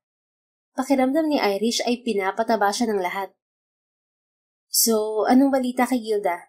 Akala ko ay nagpunta siya sa farm niyo para sana makipagbalikan sa'yo. Anya kay Philip sa gitna ng pagkain. At saan mo naman nalaman yan? Kunot ang noong tanong ni Philip. Narinig ko lang na nagpunta ako sa farm niyo. Wala akong balita kay Gilda. Hindi na siya tumawag matapos ko siyang ihatid sa Maynila. Hinatid mo pa? Inis niyang tanong. Ano namang masama ron? Nakarating nga siya rito mag-isa eh. Nang ahaba ang ngusong sabi niya. Nagsiselos ka ba, buntis? At bakit naman ako magsiselos? Nakataas ang isang kilay niyang tanong. Eh di wag. Sagot naman ni Philip. Kumain ka na lang ng kumain dyan. Si Patrick pala, kumusta? Mula nang ihatid niya tayo dito sa Benguet, hindi ko na siya nakita. Busy yun sa trabaho.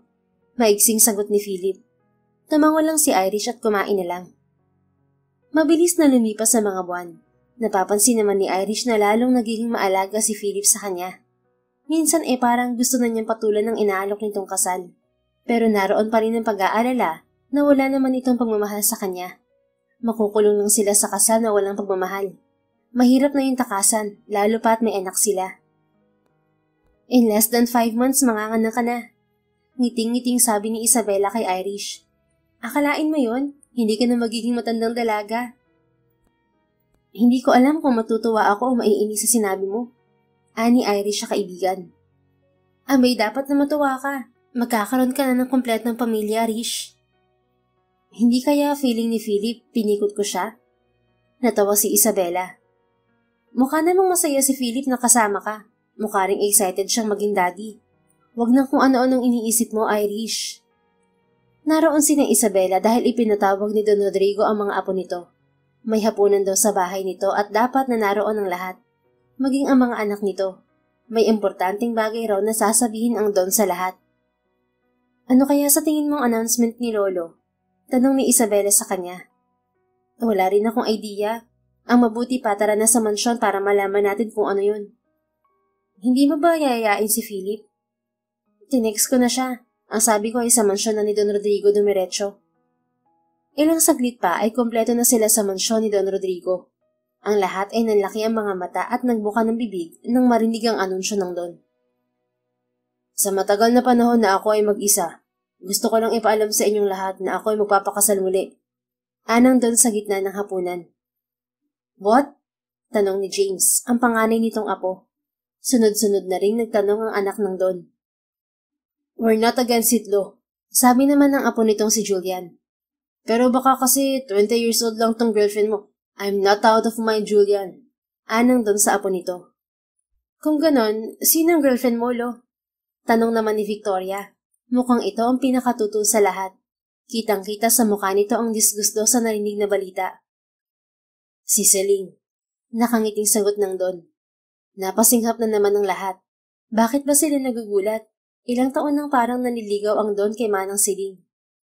Okay, I approve. Ani Henry na nagtaas pa ng kamay. Nagkatawanan sila ni Isabela. Sunod-sunod nang nakigaya ang iba pa nitong apo. Whatever makes you happy, Dad. Sabi naman ng daddy ni na Henry kay Rodrigo. If Manang Celine will make you happy, susuportahan ka namin. Thank you, son. Si Manang Celine talaga, uunahan pa ako magpakasal? Bulong ni Irish kay Isabela. Ang bagal mo kasi. Ani Isabela sabay hagikik. Hindi bale, malapit ka na rin. Mga naka muna. Makalipas lang ang isang buwan ay may kasal ng ginanap. Sa kapilya ng mga Villaferte ginawa ang seremonya at sa malaking bakuran ng reception. Simpleng kasal lang yon na halos pamilya lang ang imbitado. Mukhang wala nang titira sa bahay mo, Isabela. Mukhang mag-i-stay na rin kami rito for good. Nakangiting sabi ni Isabela.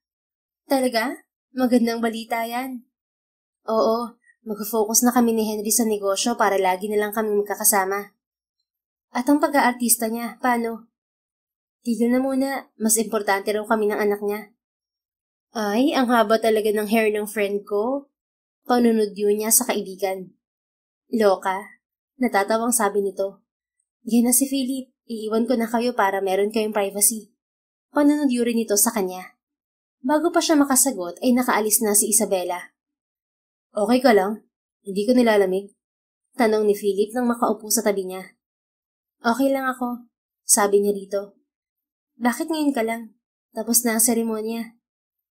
Nagkaberya ng kaunti sa farm. Sorry, sagot naman ito. Parang palagi nagkakaroon ng aberya sa farm mo. Kailangan mo ba ng tulong ko, Philip? Hindi na, huwag ka na mag-alala. Kung kailangan ko ng tulong mo, magsasabi ako.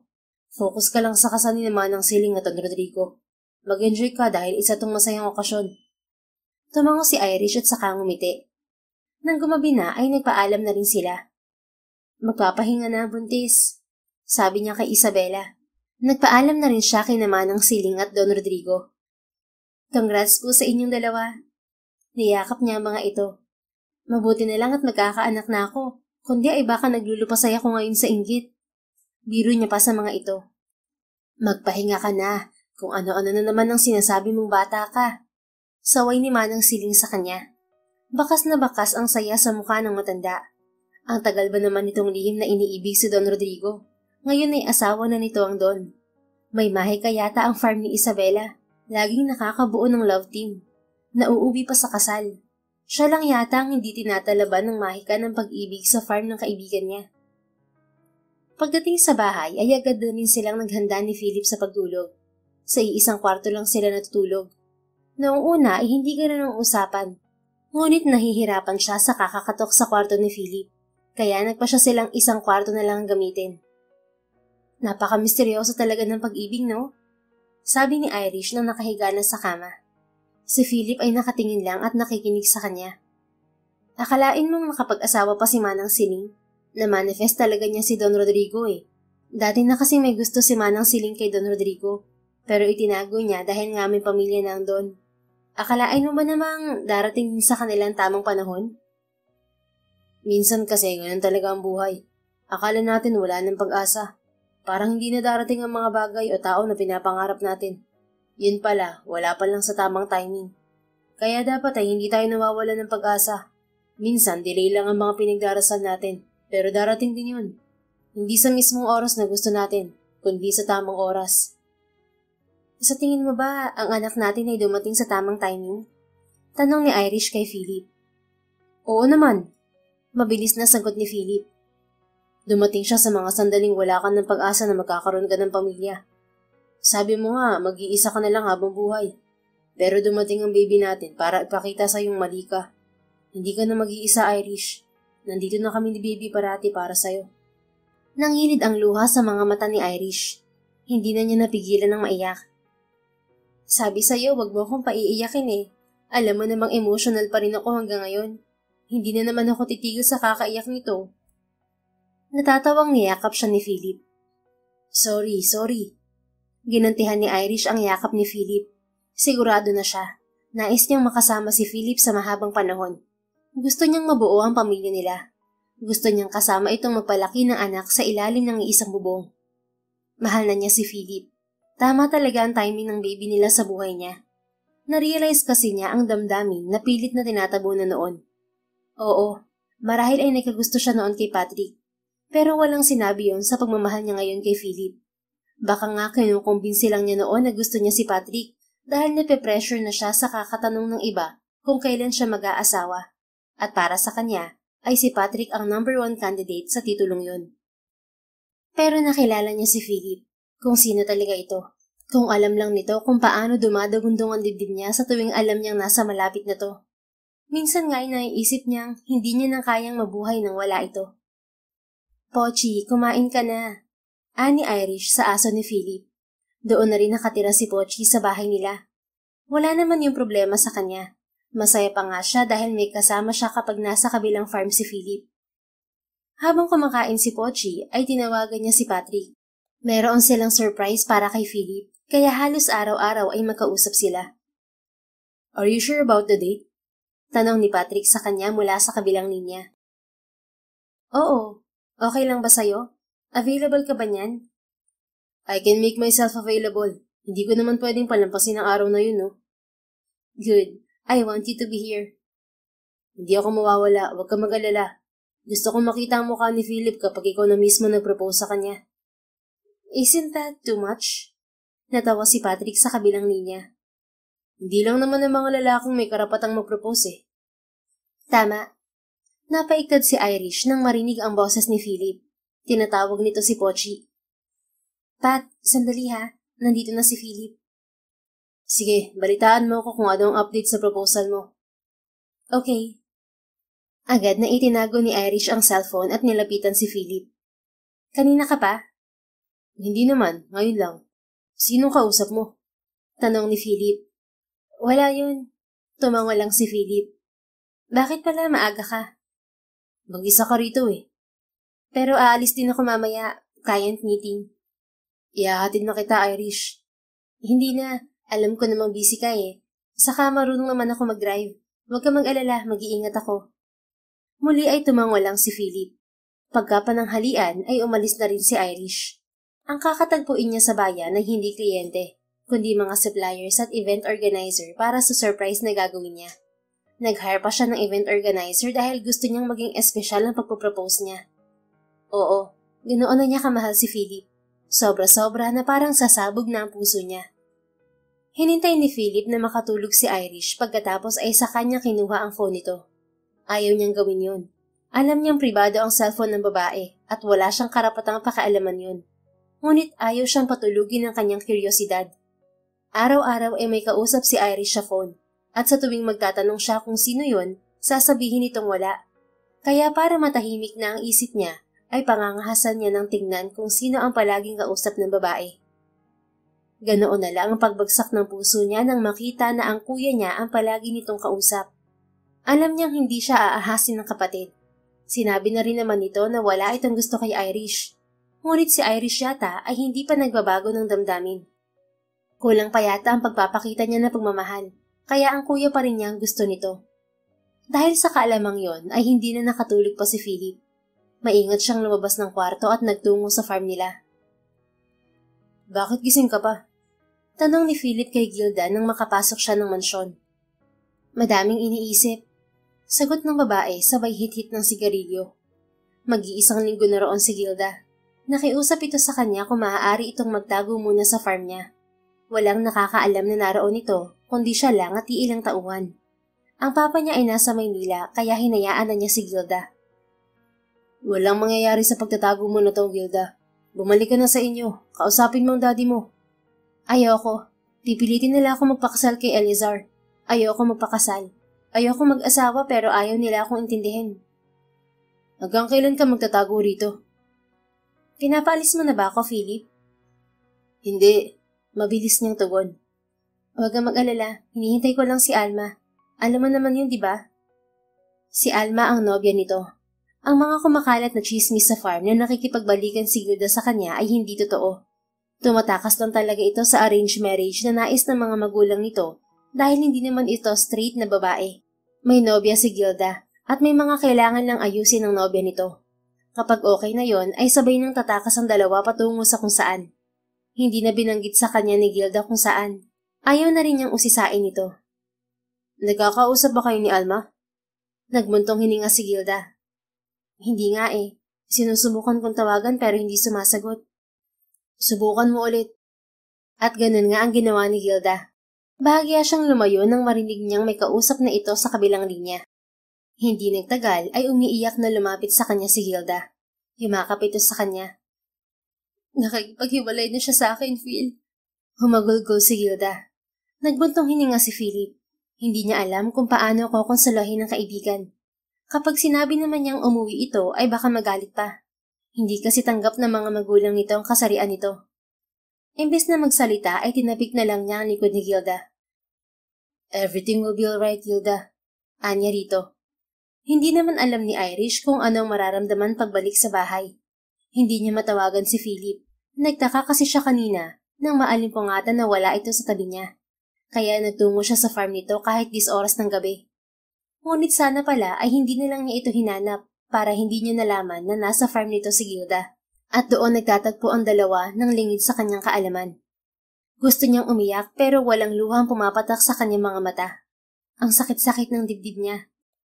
Paniwalang paniwala siyang totoo ang damdamin ni Philip sa kanya. Sabi na nga ba niya dahil lang sa anak nila kaya ganoon siya nito itrato. Napakapit sa tiyan si Irish nang makaramdam siya roon ng matinding pananakit. Namimilipit na siya sa sakit, ngunit pinilit niyang lumabas ng bahay para humingi ng tulong. Walang nakakarinig sa kanya kahit pag-gaano katahimik sa farm. Tinawagan niya si Manang Siling sa cellphone nito. Mabuti na lang at mabilis itong sumagot. Manang, tulong. Anong nangyayari sa'yo? Nagpapanik na tanong ni Manang Siling.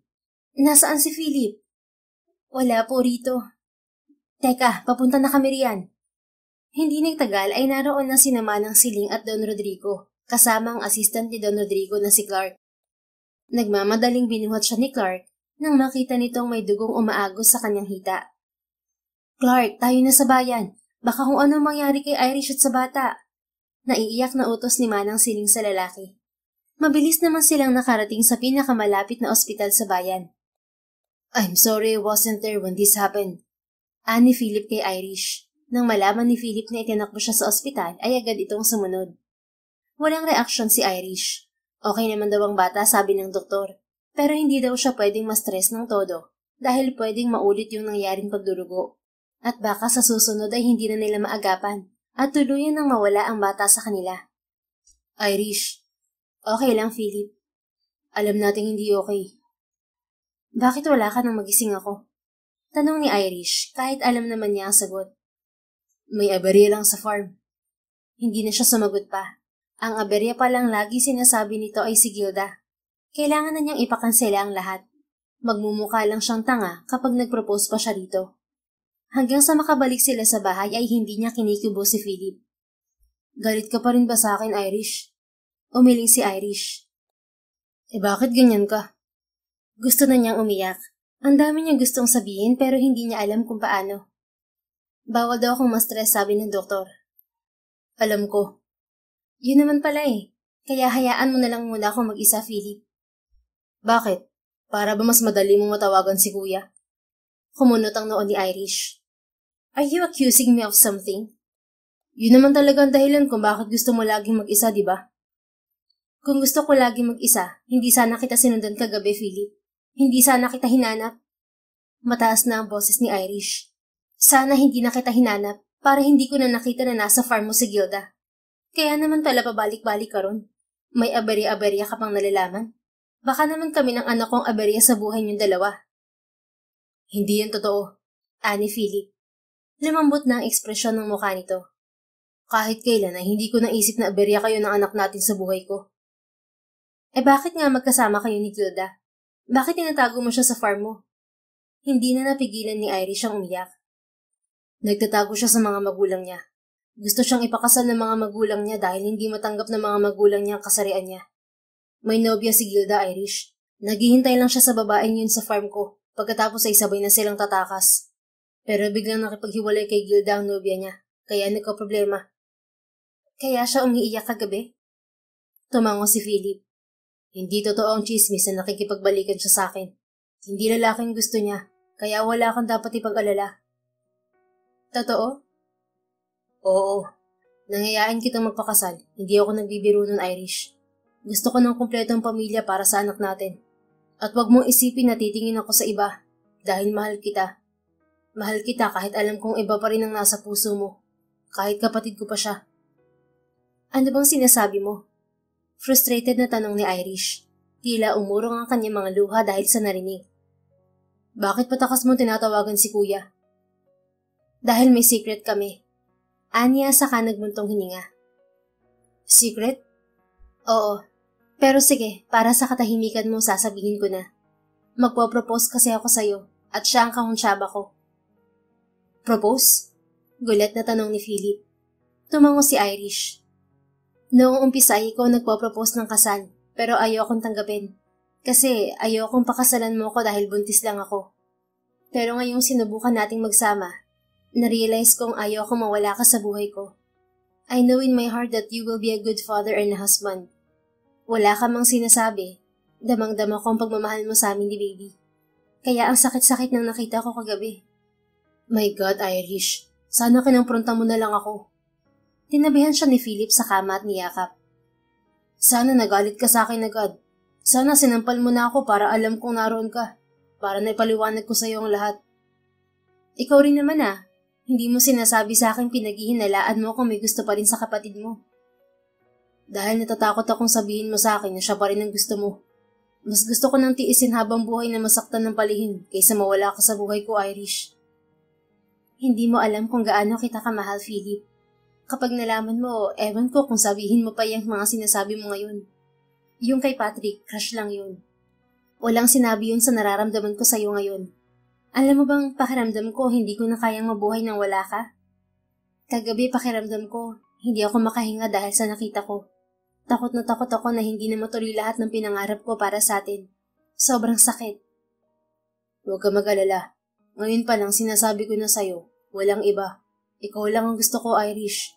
Kayo lang ng anak ko ang gusto kong makasama. Hindi ko kayo ipagpapalit kahit kanino. Nagulat si Irish nang biglang tumayo si Philip at binuksan ng tokador sa gilid ng kama. Inilabas nito mula roon ang isang maliit na asul na kaheta. Hindi nga nito ang nai-imagine kong pagpapropose. Pero para matapos ng pag-iisip mo na kung ano-ano, Binuksan ni Philip ang kaheta at nilabas mula roon ang isang diamanting singsing. Irish, marry me. Inuutusan mo ba ako? Nakasimangot na tanong niya sa lalaki. Para wala ka ng choice. Natatawang sagot ni Philip, sabay suot sa kanya ng singsing. Hindi na talaga siya binigyan ng chance na sumagot. Pero ako ang po-propose sa'yo. Giit ni Irish. May team pa akong naghahanda ng surprise. Gawin na lang nating baby shower surprise para sa ating dalawang event na yan, para walang masayang. Sige na nga. Nakalabing tugon ni Irish. Mahal na mahal kita, Irish. Niyakap siya ni Philip at hinalikan sa noo. Mahal na mahal din kita. This time, lahat ay pag-uusapan na natin. Wala nang lihiman ng feelings, okay? Promise. Ani Philip na sinamahan pa ng pagtango.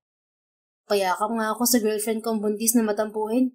Hindi na nakatutol si Irish dahil nilingkis na siya ni Philip at hinagkan ng masuyo sa labi at sa umbok niyang tiyan. Nang araw ding yun ay pinaalam nila sa lahat ang kanilang pagpapakasal. Masaya ang lahat para sa kanila.